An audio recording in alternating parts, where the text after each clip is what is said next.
ஒரு ஊர்ல ஒரு ராஜா, அவருக்கு ரொம்ப வயசாயிடுது. அடுத்தபடியா ஒரு இளவரசன் பட்டத்துக்கு வரணும். அந்த ராஜாவுக்கு 3 பிள்ளைங்க, 3 பேரும் ஒன்னா பிறந்தவங்க. அதனால 3 பேருக்கும் ஒரே வயசு. முன்ன பின்ன பிறந்திருந்தா மூத்த மகனுக்கு அரச பதவியை கொடுத்துடலாம். இங்க 3 பேருக்கும் ஒரே வயசுங்கிறதுனால யாரு ராஜாவா வர்றதுங்கிறதுல பிரச்சனை வந்துடுது. குதிரை ஏற்றம், வில்வித்தை இப்படி பார்த்தாலும் எல்லாருக்கும் ஒரே மாதிரியான திறமை. இந்த 3 பேர்ல யாரு சிறந்தவன் அப்படின்னு கண்டுபிடிக்கணும். எப்படி கண்டுபிடிக்கிறது? ராஜா யோசனை பண்ணார். அவரால் ஒரு முடிவுக்கு வர முடியல. அதனால நேரா காட்டுக்கு போனார். அங்க ஒரு குரு இருந்தார். அவர்கிட்ட போய் யோசனை கேட்டார். அவர் இதுக்கு ஒரு யோசனையை சொன்னார். அதை கேட்டுக்கிட்டு திரும்பி வந்தார். அதுக்கப்புறம் 3 பிள்ளைங்களையும் கூப்பிட்டார். 3 பேர்கிட்டையும் சம அளவு உள்ள பணத்தை கொடுத்தார். ஒரே அளவு பணம் 3 பேர்ட்டும் கொடுத்தார், கூட குறைச்ச இல்லாம.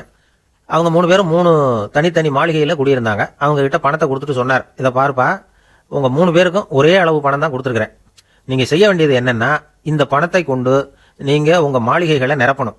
உங்களுக்கு 7 நாள் அவகாசம். 7 நாளைக்கு அப்புறம் நான் வந்து பார்ப்பேன். மாளிகை முழுவதும் மற்ற 2 பேரை காட்டிலும் யாரு ரொம்ப நல்லா நிரப்பி இருக்கிறாங்களோ அந்த புள்ளதான் எனக்கு பின்னாடி அரசனா வருவான் அப்படின்னார். 3 பேரும் யோசனை பண்ண ஆரம்பிச்சிட்டாங்க. கொடுத்துருக்கிற பணமும் ரொம்ப குறைச்சல், மாளிகையும் ரொம்ப பெருசு. என்னத்தை வாங்கி போட்டு நிரப்புறது? முதல் இளவரசன் பார்த்தான். நேரா குப்பை அள்ளுற இடத்துக்கு போனான். இனிமே ஊருக்கு வெளியில கொண்டுட்டு போய் கொட்டுற குப்பை வண்டியெல்லாம் என்னுடைய மாளிகைக்கு வரணும், அங்க குப்பையை கொட்டணும் அப்படின்னு உத்தரவு போட்டான். இவ்வளவு குறைச்சலான பணத்தை கொண்டு மாளிகையை நிரப்பணும்னா அதுக்கு இதுதான் வழின்னு முடிவு பண்ணிட்டான். 2வது இளவரசன் பார்த்தான். என்ன பண்றதுன்னு சில பேரை யோசனை கேட்டான். உன்னுடைய சகோதரன் குப்பையால நிரப்பிட்டான், நீ அது மாதிரி ஏதாவது செய்ய. நம்ம ஊர்ல புல்லு தான் ரொம்ப மலிவு, கட்டுக்கட்டா கொண்டாந்து போட சொல்லு, கொண்டாந்து போட்டுருவாங்க அப்படின்னு ஒருத்தர் யோசனை சொன்னார். அது மாதிரியே செஞ்சான். பாதி அளவு நிரப்பினா பணம் தீர்ந்து போச்சு. இதுக்குள்ள 7 நாள் முடிஞ்சிட்டுது. ராஜாவும் குருவும் ஒவ்வொரு மாளிகையா பார்த்துக்கிட்டே வராங்க. முதல் மாளிகையை நெருங்கவே முடியல, அவ்வளவு துர்நாற்றம். 2வது மாளிகை அழுகி போன புல்லு, அதுவும் பாதி அளவு தான் நிரம்பி இருந்தது. 3வது மாளிகைக்கு போனாங்க. அங்க போய் பார்த்தா உள்ள எதுவுமே இல்லை. ஏற்கனவே அங்க இருந்த 1-2 பொருள்களையும் எடுத்து அப்புறப்படுத்தி வச்சிருக்காங்க. வீடு பூரா காலி. நீ என்ன செஞ்சிருக்கிற அப்படின்னு கேட்டார் ராஜா. பாருங்க, அது நிரம்பி இருக்குது அப்படின்னு நான் புள்ள. ராஜாவுக்கு புரியல, கோபம் வந்துட்டுது.